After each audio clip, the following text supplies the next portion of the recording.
So when it comes to this whole idea of a male loneliness epidemic, what that really is just men who are fed up, men who are having standards and are choosing to opt out. Important emphasis I want to make, choosing to opt out.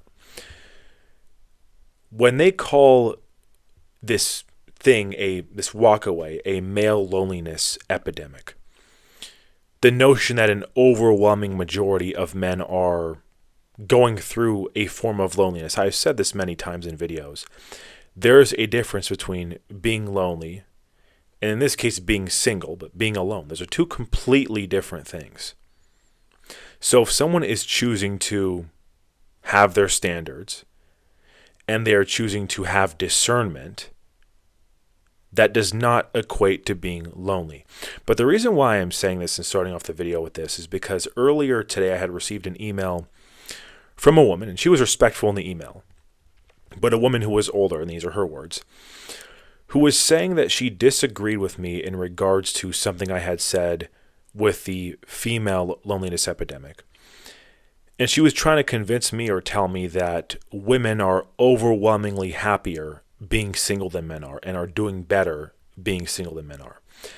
Now, the first point that I had said to counter that was women in their 20s can get the free drinks. They can get the free food. They can get away with things because of their youthfulness and because of their looks. Whereas men, on the other hand, are hardworking. They are staying and working for their family in some cases. They are pursuing towards something. And wherever she got this information from, I would imagine it was probably people in their 20s or women in their 20s and men in their 20s, which would explain why there was a weird shift. Because I think what women see as happiness is something they don't even know what they're talking about, quite frankly. It's ultimately not feeling much of anything. And what I mean by that is, when it comes to comparison with social media, what that's done to dating, in particular what it's done to women, this idea that you can always do better, that you are entitled to more and more and more and more. So they're getting the free food, they're getting the free drinks, they are getting the attention and validation on social media or on dating apps, and they're not realizing that is not going to last forever. They're not going to be doing that when they are in their 30s, when they are in their 40s, when they are in their 50s. Even some women, I'm not saying this to be mean, but that's what happens when you drink every night or every other night and go out and party and get little to no sleep. I'm seeing women who are 25 years old and looking like they are way past their age. Again, I'm not saying this to be mean, but my point being with that is this idea of happiness is not going to last forever. I remember when I was a kid, I'm sure we all could remember this, when one of our parents or a family member gave us a $20 bill, right? And we felt like we were on top of the world, like we'd go have a steak dinner with caviar, and even riding passenger seat with your father for the first time. You guys remember that feeling. You remember the happiness. You remember the small things, because we had peace through simplicity. But nowadays, modern women can have all that and then some and feel nothing. Feel nothing. So what this woman who emailed me, which again, she was being respectful in the email, so I don't want to make this a referendum on her. But what a lot of women think is happiness is really just numbness. It's really just numbness. And I had explained that to her. I explained to her that men are working hard in their 20s. They are working towards things, which of course work can be stressful. And we also understand as men, you can't just work 24/7. Like, for example, this past weekend was Father's Day, which belated Father's Day to all the fathers out there. I had spent the Sunday with my father, and even the day before then, my cousin was having her 30th birthday party.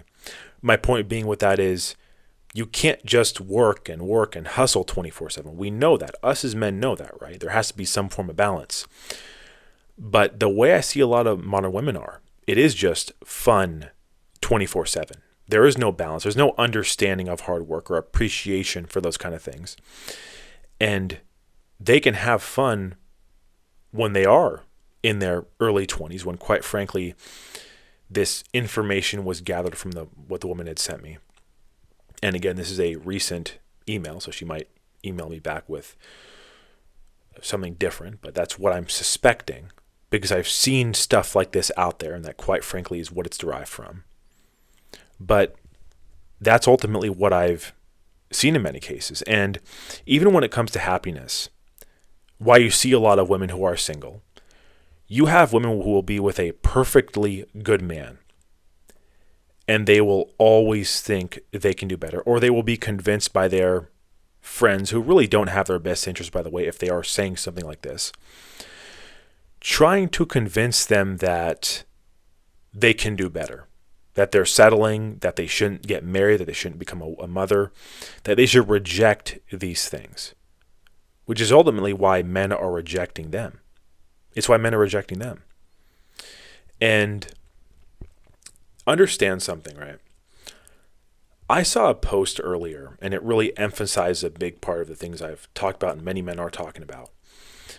But I saw a post earlier, and there was some audio in the background of it.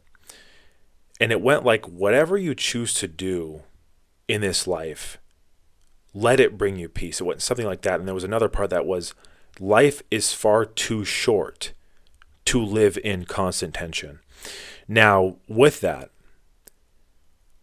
a reason why I push back on claims about women being so much better off than men are being single, and men, this idea of somehow there's a male loneliness epidemic. What they should have pulled was men in relationships, because what I've seen, and of course I can't say it's like this for every case, because I've seen both, but most of the men that I've seen who are truly down, who are going through stuff right now, or have gone through stuff, is men who are in relationships. Men who are married perhaps, or even married. And also men who have recently gone out of relationships, dealing with custody battles, dealing with divorce, dealing with all different kinds of things. By far, without any comparison, they have been much more miserable than the men that are being single. That's what I've seen. I would love to see that information, because it is a big difference. I think a lot of people would be surprised by that. But that's what happens when you let your guard down and you don't have discernment. You are asking for a future divorce. You are asking for something in regards to custody battles, in regards to losing half your stuff. And that's not even to mention the emotional damage that it could take. I mean, I don't even want to think what it would be like to have your biological kids stripped away from you. But when it comes to trust, because I think a lot of people think that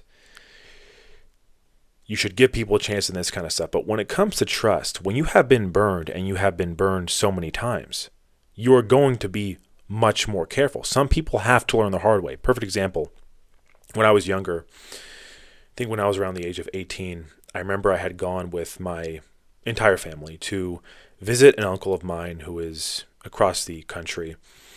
And he's very well off financially. He had maids in the house, and I remember my mom had left a pouch with a necklace my grandmother had given me, her engagement ring in it, and 2 of her diamond earrings in it. And one of the maids, while cleaning the room, had snatched that pouch. Now, of course, looking at that, you might think, well, this is silly. Why would she do that? Why would she leave something there knowing that there is someone else that's going to be in the room? Which, of course, I agree with that. But that is the problem. When you don't have discernment, when you let your guard down, when you don't have standards, it is what it is. And fortunately, she had insurance on the earrings, which weren't cheap, and she was able to get those returned, or rather get those replaced. But the necklace my grandmother gave me is gone. Her engagement ring, she didn't get insured for that. She didn't have insurance on it. She had to buy a new one, or rather, father had to buy a new one. It's unfortunate, but that's just the way you have to think. And that is not being paranoid. That is just protecting your peace. That is just basing things off your experiences or off other people's experiences. That's not being jaded. Even I used to work in a grocery store deli when I was younger, and they would rarely ever change the oil. And I just saw the conditions behind the counter, and that made me not want to eat grocery store deli food. Now, does that mean every single grocery store deli is like that? No. But based on my experience, I'm going to be a lot more careful. I'm going to be much more careful. So Understand something.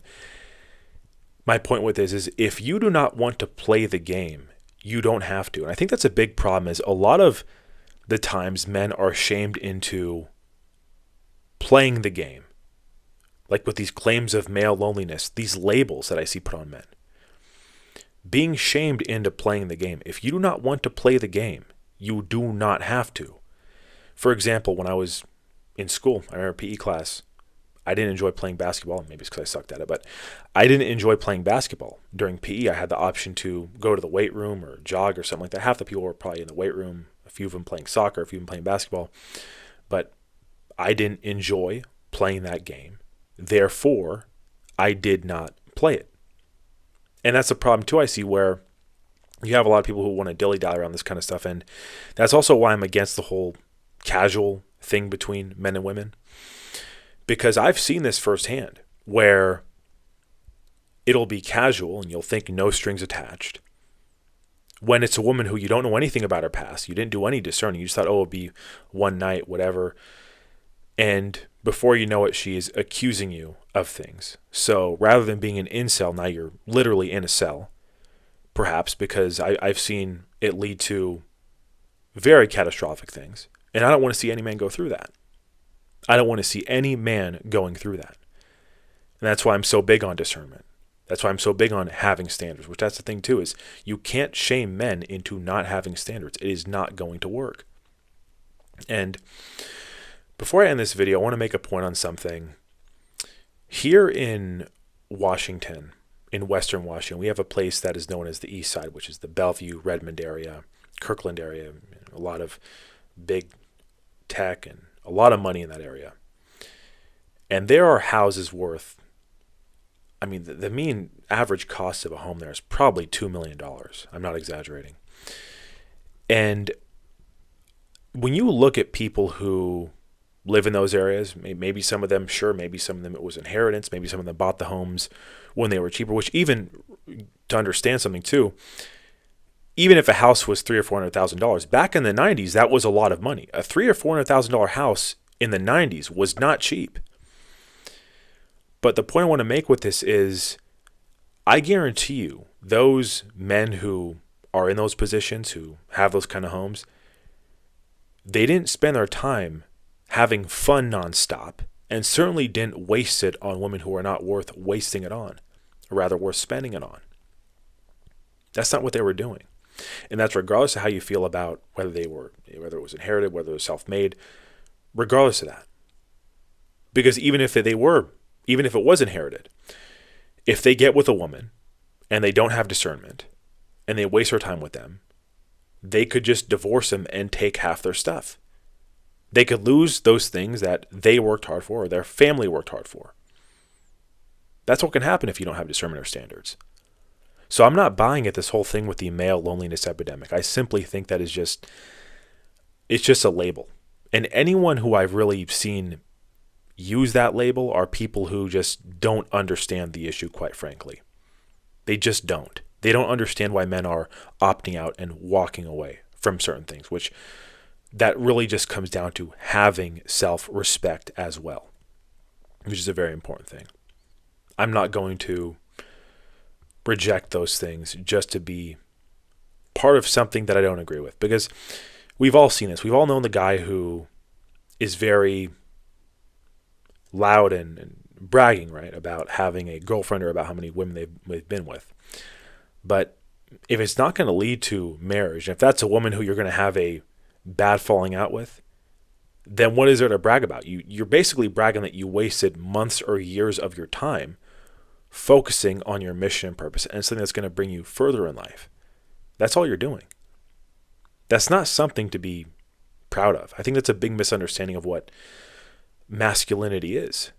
I saw another really good post, and it was a picture of a father and his family, and mother and his wife and son and a daughter with him.